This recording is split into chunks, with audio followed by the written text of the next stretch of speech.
Hello guys, Paris Gem and Mineral Show, 10 o'clock start time. The lineup is literally growing as we stand here. I'm meeting Mark. We're meeting up with Mark and Kathy. This is Maggie and I. They're around here somewhere. For me, this is one of the better shows.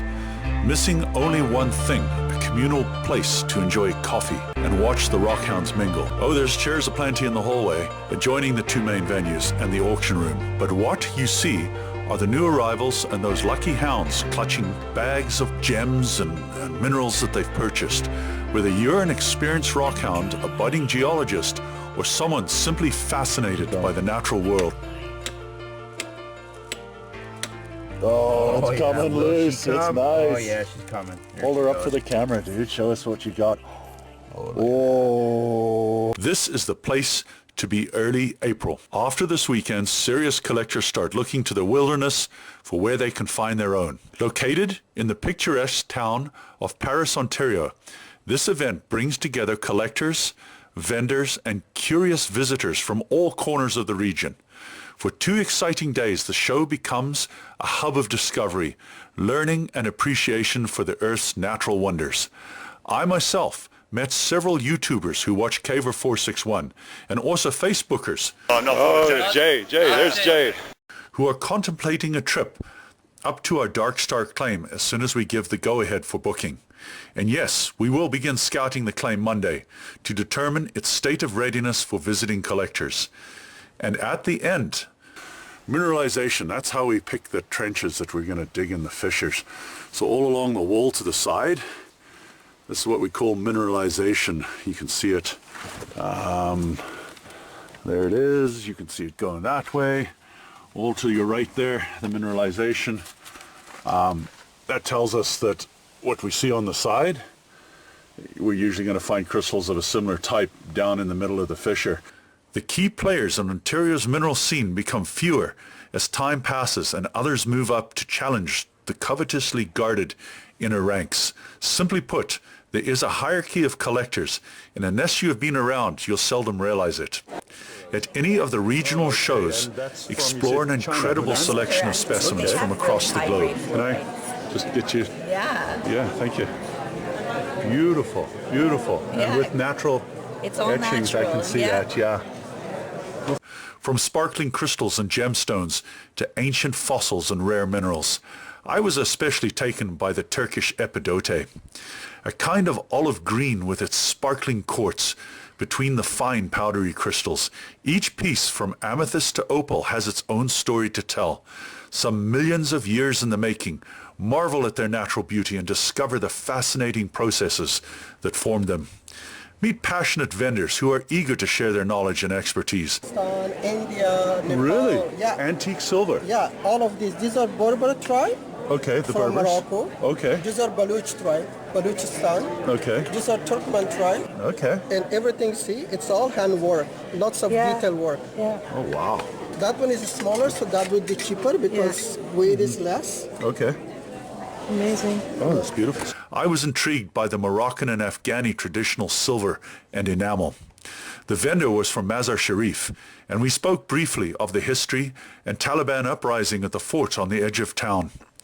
He had his own theories about the battle.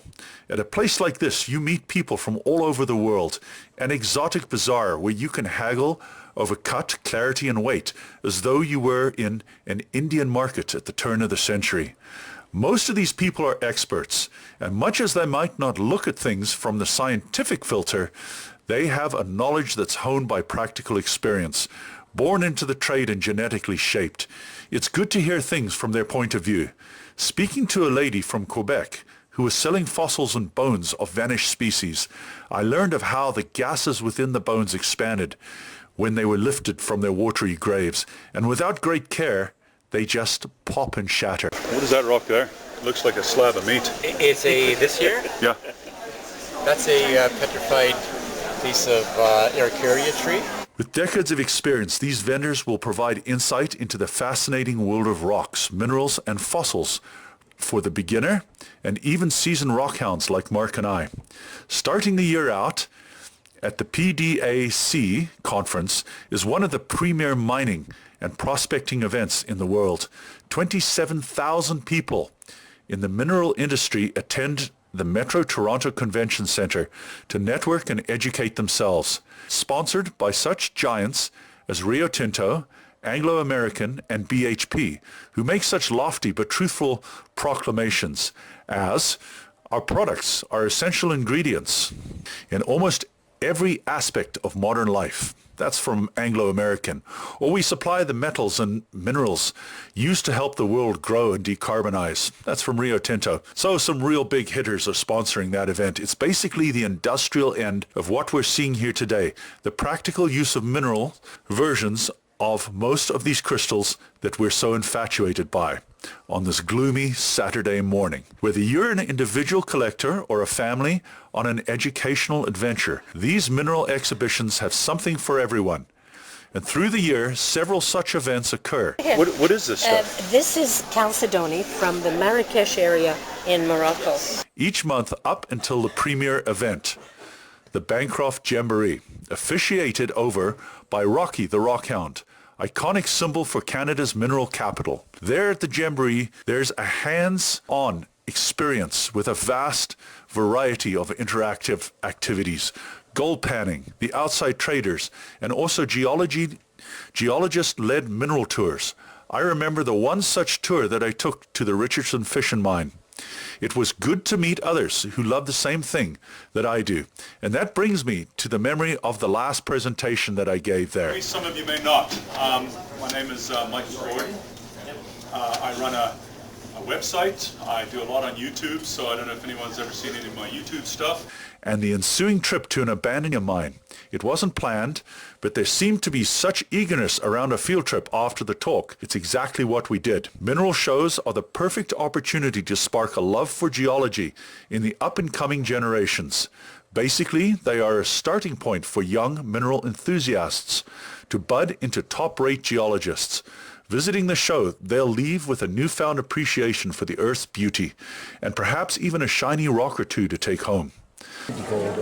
Oh yeah, is this all from cobalt? This is from Gauganda. Oh, Gauganda. Yeah. Where's the gold? There's ribbons of it around. Just little tiny speckles of it. No, I can see it. I can see it now. I can see the right by your thumb there. Once you see it, you can't miss it. Yeah, beautiful, man. And these are real. Is all this from Gauganda? Most of this is from Gauganda. You don't do cobalt, eh? I do. You do cobalt? Yeah. Any secrets on cobalt? Be patient and look. Location secrets? Well, That's why it's a secret, eh? The Paris, Ontario Rock and Mineral Show is more than just an event, it's an experience. Just as I say in my Rockhound series of the Bancroft gemboree. Where else can you haggle for a peridot? Dispute the window in the bottom of an amethyst where light is slipping out. You can cut it shallow, I tell the vendor. How about $220? $280 seems a little steep. Mineral shows are where the collectors, families, and science lovers come together to celebrate the fascinating world beneath our feet. So mark your calendars. The KW Gem and Mineral Show is just a few short weeks away. And depending on how the action is progressing on the Dark Star claim, we may or may not see you there. I think I'm looking at the roof there. Okay. That's definitely a spot to look and continue assessing. But for now, this has been my digging for the day. Huge undercut area. You got a vent joining down to a big fissure. We got another hole down there, another hole down there. So basically, this whole plateau that we're on has pretty much undermined, and we're most optimistic about the fact that running along here, but underground, and we can see it from there, running along here is what appears to be a great big fissure that's wide and open. We've just got to make our way along underground to there, and that will involve some digging. What we found, mica, I think that would be the main thing, and down here we found specifically feldspar. Over there we found amphibole. The roof of this here full of mica and amphiboles along the side of the wall. The kind of stuff we're leaving